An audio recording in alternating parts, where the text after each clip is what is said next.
Before I get into today's recap, can y'all allow me to address my organization real quick?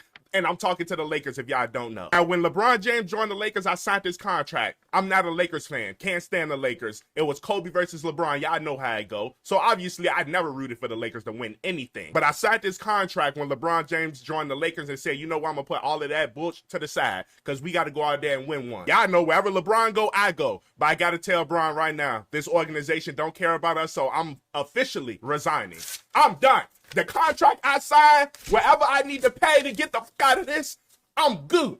I need to get out of this whole situation. I don't want to be a part of it no more. My mental health and my physical health, fuck, my spiritual health is taking a toll on me. You know what? We got so much to get into, y'all. I can't even rant right now because I didn't even start the video yet. Let's get straight into the shit. What's good, Dragon Nation? We back with another YouTube video, man. I'm gonna keep it all the way 100 with y'all. Nuggets fans, please hold it down in the comment section. I know I get up on here, rip and rave about this team all day long, and I bring the smoke. Trust me, I know I bring the smoke. That was the most devastating way we could have possibly lost last night.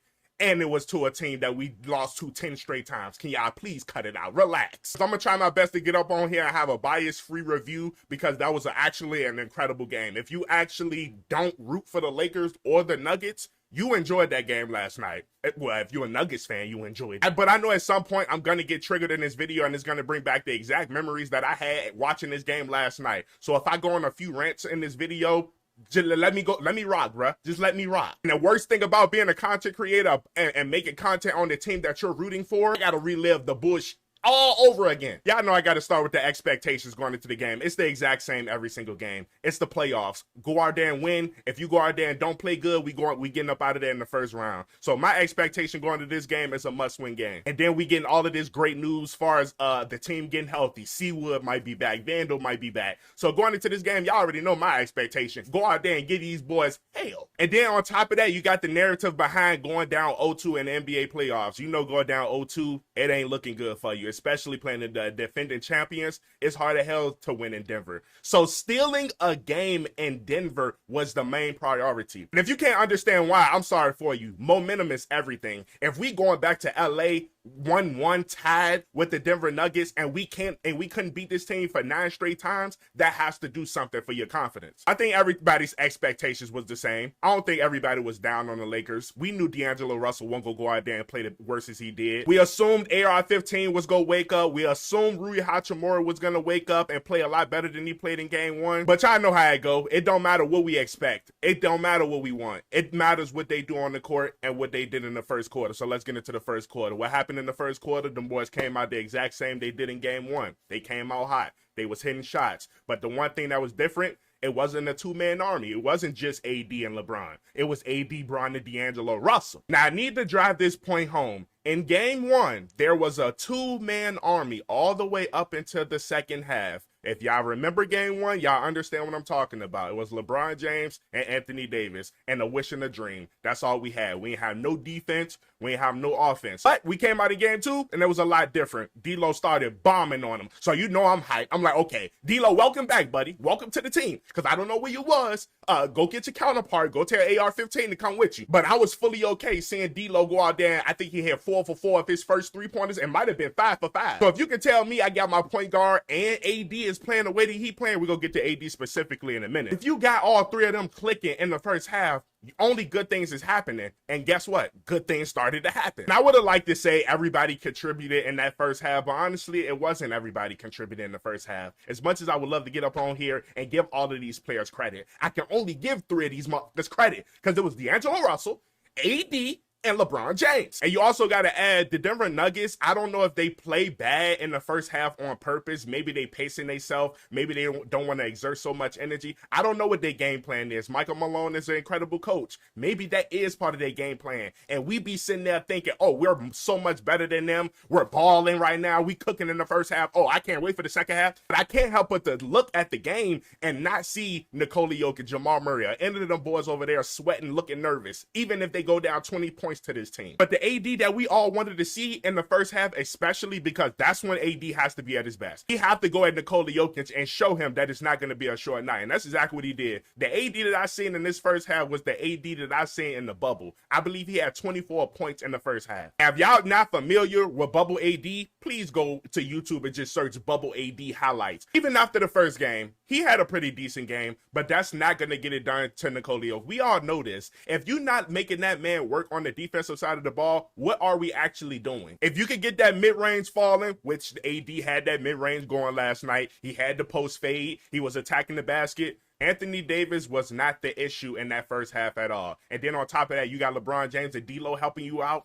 I was expecting the first half that I saw. And I think it's the perfect time to start addressing this now because it's the second game that this is happening, and I really didn't want to do this, but I have to. I'm not a part of the Lakers organization no more. The contract is ripped up. Loyalty is out the window. Rui Hachimura, Samurai Rue, I'm taking that name. Give me your sword, give me your shield, give me all of that. You're no longer Samurai Rue. You are Rui Hachimura from the Washington Wizards that joined the Lakers last season. That's who you are. I'm done with this because the fact that you went out there and gave me 7.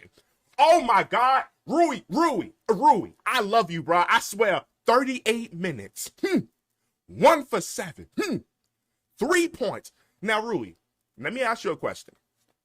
When you saw LeBron James and Anthony Davis, they balling out, giving everything they had. This is not 2K24, bro. This is not 2K24. Take the dunk meter off. And I thought AD was playing when they say Rui Hachimura do not pass the ball. Nah, Rui, you really do not pass the ball. As soon as you touch the ball, you feel like you got to go score it. How about you make a play? What about the Rui Hachimura? No matter what, that jumper look pure. I'm going to be honest, Rui. Every time you let the ball go, I think that motherfucker going to Afghanistan. Even when you put the ball on the ground, guess what I'm thinking is going to happen, Rui? It's either going to be a turnover or a missed layup. I don't know how many layups you smoked last night. You should have had 28 points, 22 rebounds, and 18 assists. But don't worry, Rui. It wasn't just you. AR-15. Now, I called you the coldest white boy in America.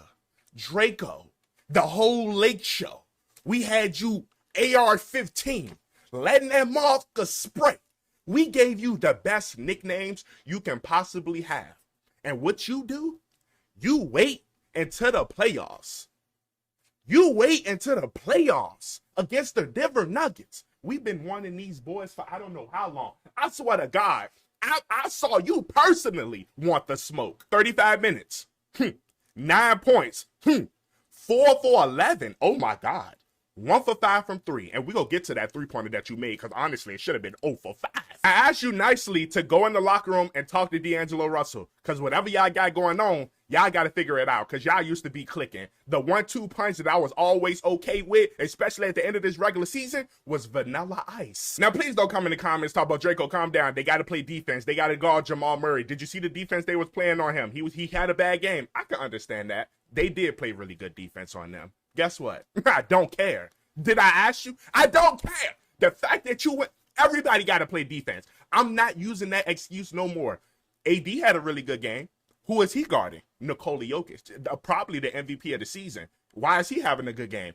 I'm not using that excuse. And then on top of that, y'all think Austin Reeves is the only one out there guarding a point guard? Absolutely not. The halftime score was 59-44. Now, mind you, the score was 59-44 going into halftime with momentum. The reason I had to repeat that is because I want to ask y'all a question. Do y'all really think that Denver Nuggets be playing that bad in the first half on purpose? Because I can't sit and fathom the Lakers going out there and being this incredible in the first half, and then the second half, coaching, rotations, timeouts, pace, shooting, rebounding. Every single statistical category you can think of just goes to shit. And guess what, y'all? The same thing happened this game. Bring on the third quarter. When I tell you we scored 18 points in the third quarter of game 1, guess how many we scored in this quarter? 20. And for whatever reason y'all think that is, y'all let me know in the comments. But I think I have a general idea what this problem is. It's Darvin Ham. This is the part of the video I couldn't wait for. And I know y'all couldn't wait for it either. Buckle up. Now, I don't know what you got on Jeannie Buss and Rob Pelinka, nor do I care. I need you to leave. And I'm not just saying that because of what you've done the past 2 seasons. I generally think you're not okay and you're not mentally well. I'm thinking about your well-being. You're hyping up the best player on the planet. He's literally one up on you in the NBA first round of the playoffs. And you're sitting on the press conference telling everybody, I don't know how to stop him. It's like, shit, I don't know what to do. I don't find that a coincidence that you said that exact same thing last season. I truly believe you do not know how to coach NBA basketball. I'm sorry, I'm being disrespectful to the high school coaches. You can't coach high school basketball because the fact that you set up there and play Rui Hachimura 38 whole minutes. Do y'all understand how long 38 minutes is in an NBA game? The game is 48 minutes, gang. What was he showing you throughout the game that felt it necessary to keep him in the game when Jackson Hayes is sitting on the bench and we need rebounds? Nikola Jokic grabbed 20 rebounds. He had 10 in the first. When would you go realize, okay, let me put in a center because we can't get no rebounds? Then on top of that, what is your obsession with putting LeBron James at the 5? Regarding Nikola Jokic, do you not understand Nikola Jokic can see right over all of them? Now, I can understand LeBron is going to get some stops, but we can't score. LeBron's tired. He's dying out there. Somebody please help us. There we got Scott Foster on our meet the whole game. We need your help, Darvin, Arthur. We need you, gang. You are the head coach of the team. We ain't making no decisions without you. There should not be players in the post-game interviews basically sneak dissing you, telling you we don't know what we doing half the game. Offensively, defensively, ain't no plays being ran. We out there with our head cut off, a chicken with our head cut off. We don't know what's going on the court. So what I'm gonna need you to do is get all of your, get your key card, swipe down on that door, the exit door, and leave. Get in the car, whatever car you drive. I really don't care what you drive. Just get out the arena. Don't go back to LA. We don't need you. Phil Handy got us. Just go home. I'm going to stand on this with everything I believe. If we had a decent head coach, I'm not saying a great head coach, a decent one, one with a brain, we would have won both of these games. And I'm going to stand on that, bruh. Now, at some point in the third quarter, we go up 20 points. I think AR-15 hit a 3 and make us go up 20 points. Now, my question to you, Darvin Ham, when you saw us go up 20 points on the defending champions in the third quarter, what did you proceed to do? I'm going to let y'all know what he proceeded to do. He proceeds to take out D'Angelo Russell. Now, remember when I told y'all at half, it was 59-49. Who was the three players that was cooking? AD, LeBron, D'Lo. Now, remember, he takes out D'Angelo Russell going up 20 points in the third quarter. But y'all got to understand, this is the same NBA organization that told us we're trying to win the NBA title. We're building this team to win a championship in 2024. This is the same team. I don't understand why Darvin Ham seems to think it's okay to take these players out when they playing at their best. If they hot, keep them in the game. We're in the first round of the NBA playoffs playing the defending champions. What else do we got to lose? If we lose this series, we going to Cancun. And on top of that, we're going home for the next 2 games. Do you not think this is a must-win game? They got to play 48 minutes today. This is the part where the referee started to take over the game. Now, I'm not the one to sit on here and make an excuse, but y'all can't sit and tell me Scott Foster won on whole timing last night. He was on crazy whole timing. And the first one I got to talk about, D'Angelo Russell obviously got fouled. We don't have to dispute that. I'm going to put it up on the screen for y'all to see. Michael Malone, he's looking at the back of the bench here, thinking about challenging this. Oh, no, across the face. Let it go. It's an obvious foul. He got hit in the face. I don't care if the ball is already out of his hands. We've seen that play get called so many times. The man got whacked in the face. If anything, it should have been a goddamn flagrant one. I come back to the TV after pissing. Guess what? Overturn. Bitch, overturn?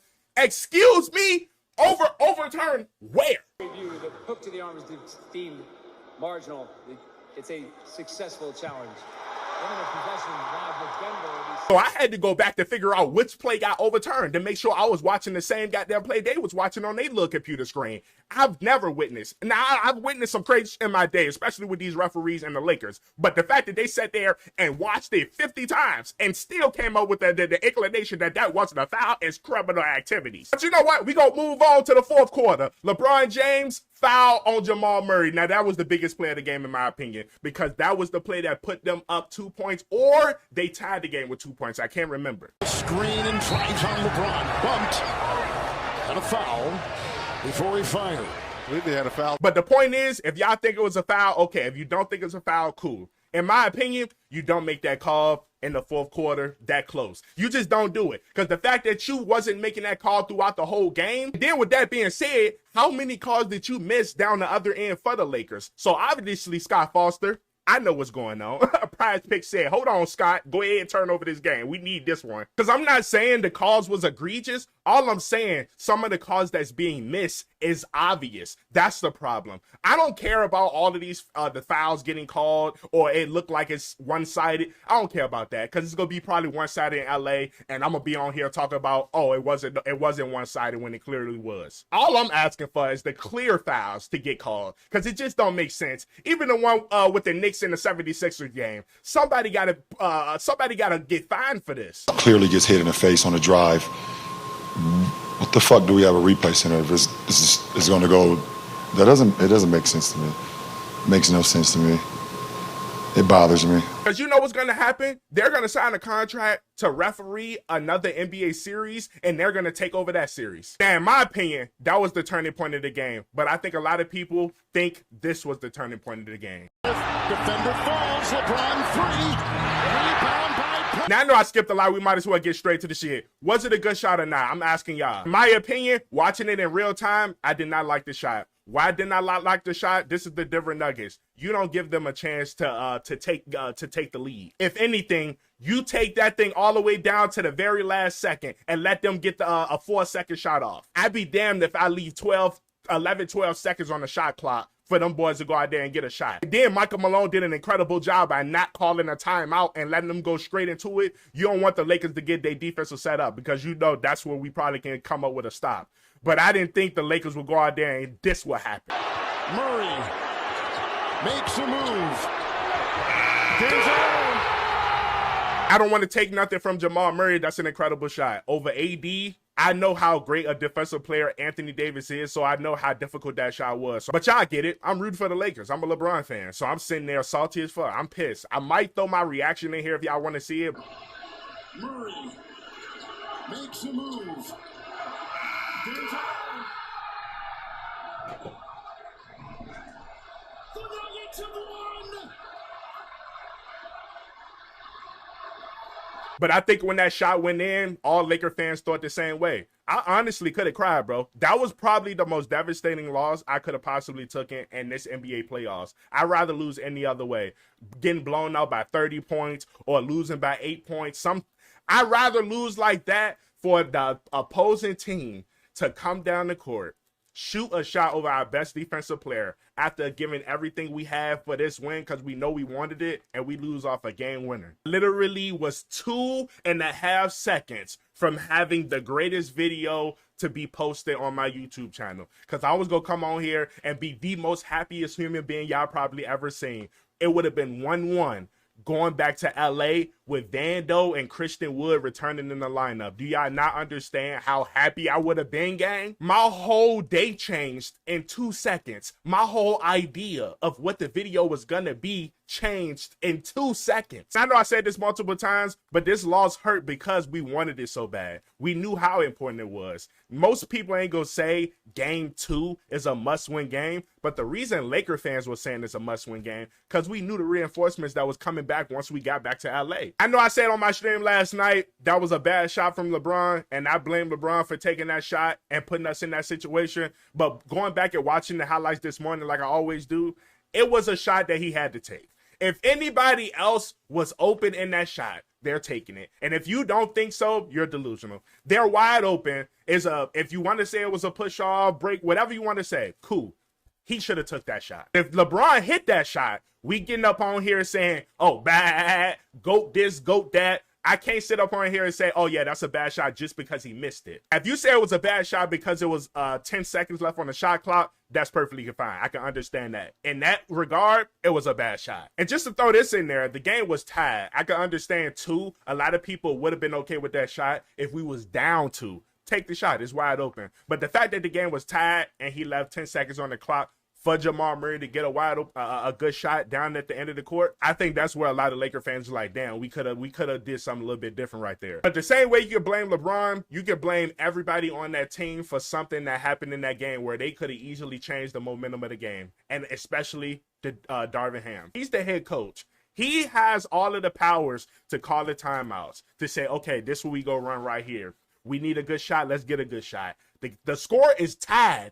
Why not call a timeout? I say, you know what? Let's go get this right here. But like I said, Most coaches are not capable of coaching NBA basketball players. They cannot sit there and be like, all right, LeBron, no, we not going to just run up the court and get a shot. No, we go do this right here. This is the play we go run. This is going to work. Believe in me. We already know nobody on the Lakers believe in Darvin Ham. So when they look at his clipboard and him, what he's writing, they're scratching that shit off before he even finished the damn play. The last thing I'm going to sit up on here is talk about game 3. I'm not ready for game 3. And I'm going to be honest. The last thing I want to think about is how this team is going to look after getting beat like the way that they did. I don't care what nobody say. It's hard to wake up the next day and want to do that all over again after losing like that when you clearly gave everything you had. Then you can't help but to look at the box score and see that Jamal Murray is not having a good series and they still up 2-0. That's demoralizing. Because imagine if Nikola Jokic and Jamal Murray is clicking with Michael Porter Jr. not missing. These games will look completely different. The only thing that I want to mention about game 3 that I think is going to be huge, if you care, because I'm going to be honest, going into that game,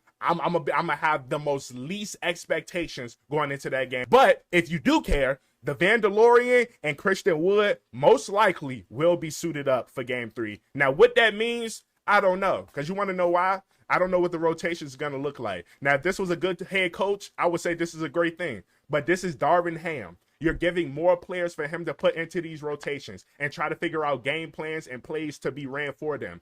I don't understand how that's going to happen in 3 days. It's not going to happen. So, yeah, we're going to get some defense. We're going to get more rim protection. But the only thing that I'm scared of is I don't know whose minutes going to get taken away because they need minutes. I know it's a couple players that was getting a few minutes that they never need to touch the floor again. Spencer Dinwiddie, I bet not see you touch the Lakers arena floor ever again in life. I swear to God. I don't want to see you touch the down hardwood floor alongside Gabe Vincent. Y'all cardio machines. I'd much rather Vando be out there and give me 0 points. At least I know he locking the point guard up on the other end. This was probably the most embarrassing last 8 hours of my life. I got Dwight Howard tweeting every single game talking about, oh, he can easily fix the problems. And the worst part about this, he's 100% correct. That's what's pissing me off. They could have easily gave Dwight a 10-day contract. You see what they did for Isaiah Thomas? You mean to tell me Isaiah Thomas got a 10-day contract, but you can sit and watch the Lakers not have a center and Dwight Howard is pleading to come get him. He don't even care about the money. All you got to do is give him $1 million and let him guard Nikola Jokic. Now, please don't come in my comments and talk about, oh yeah, Dwight Howard. You need Dwight Howard to stop Nikola Jokic. Did I say I need Dwight Howard to stop Nikola Jokic? All I need is a rebound. I'm not asking him to go out there and stop the defending MVP, the defending NBA champions. Hell no. All I'm asking, can you grab a rebound? Can you get one block shot? Because I know you look at the stat sheet and you see AD had a really good game. No, he had a really good first half. AD scored 2 points in the second half. Now, if y'all saying he running from Nikola Jokic, oh, he really don't want the smoke, I can understand. Now, I have nothing to say because I agree with y'all. I don't think AD really want that smoke because when it comes down in that fourth quarter and I see that it's a nip and tuck game, maybe Bron is a little fatigued. I have enough energy in the tank to go out there and finish this game.